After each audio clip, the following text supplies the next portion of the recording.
సరూర్ నగర్ సరూర్ నగర్ చెరువు వినాయక విగ్రహాల నిమజ్జనానికి సిద్ధమైపోయిందండి. క్రేన్లు అన్నీ కూడా ఏర్పాటు చేశారనమాట.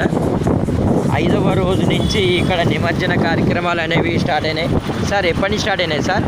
అంతే సార్, 5వ తారీఖు నుంచి స్టార్ట్ అయినాయి అనమాట. ఇప్పుడు నేను ఉన్నది సరూర్ నగర్ చెరువు ఏరియా అనమాట. ఇక్కడ క్రేన్లు, భారీ క్రేన్లు అనేవి ఏర్పాటు చేశారు. మనతో మన మిత్రుడు పృథ్వీ సార్ ఉన్నారు. ఇక్కడ చక్కగా వాహనాన్ని స్లోగా నడిపిస్తూ వివరిస్తూ వారు చక్కటి కామెంటరీ కూడా మనకి ఇస్తున్నారు. పృథ్వీ సార్ చెప్పండి, ఈరోజు 7వ రోజు కాబట్టి ఎక్కువ విగ్రహాలు నిమజ్జనం కావడానికి ఆస్కారం ఉందా? ఎస్, ఈరోజు ఎక్కువ విగ్రహాలు రావచ్చు. ఇక్కడ పావురాలు కూడా చాలా ఉన్నాయండి. చూసారండి, పెద్ద క్రేన్, చెరువులో కూడా నీళ్ళు బాగానే ఉన్నాయన్నమాట. ఒక 7 క్రేన్లు అనేవి ఏర్పాటు చేశారు ఇక్కడ. మనం చూస్తున్నాం క్రేన్ నెంబర్ 4. ఇవన్నీ కూడా చక్కటి ఏర్పాట్లు అనేవి చేశారు. జిహెచ్ఎంసీ వారు, పోలీసు వారు, వివిధ శాఖల వారు చక్కటి సమన్వయంతో పనిచేస్తూ మనకి నిమజ్జన కార్యక్రమం నిర్విఘ్నంగా సాగేటట్టు చేశారన్నమాట. మనం ఇప్పుడు ఇక్కడ సరూర్ నగర్ చెరువు దగ్గర నుంచి వెళ్తున్నామండి. మనం ఈరోజు నవరాత్రి ఉత్సవాల భాగంగా 7వ రోజు.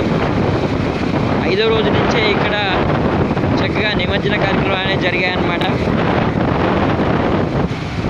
ఈ మధ్య పడినటువంటి వర్షాలతో ఈ చెరువులో నీళ్ళు కూడా ఎప్పుడు ఉన్నాయి ఇక్కడ బాగానే.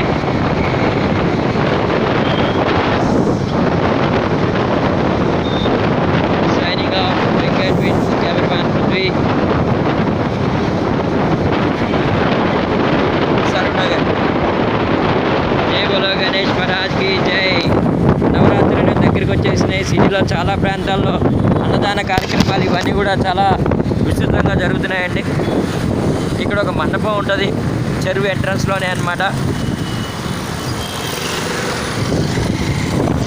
ఇటు నుంచి దృశ్యానికి వచ్చే విగ్రహాలు అనేవి ఇటు నుంచి రావచ్చు కదా సార్? లైట్స్ కూడా ఏర్పాటు చేశారు ఇక్కడ.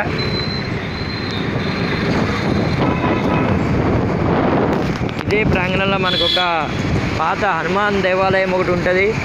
ఎంతో మహిమాన్వితమైనటువంటి ఆలయం అన్నమాట. చూపిస్తాను ఈ ఆలయాన్ని కూడా. ఇదేనండి హనుమాన్ టెంపుల్ అన్నమాట. చూడండి, జై బోలో హనుమాన్కి జై. That is our Hanuman. ఈ గంగా థియేటర్ అనమాట. We are moving toward Krishna. Signing off Venkat from Saroor.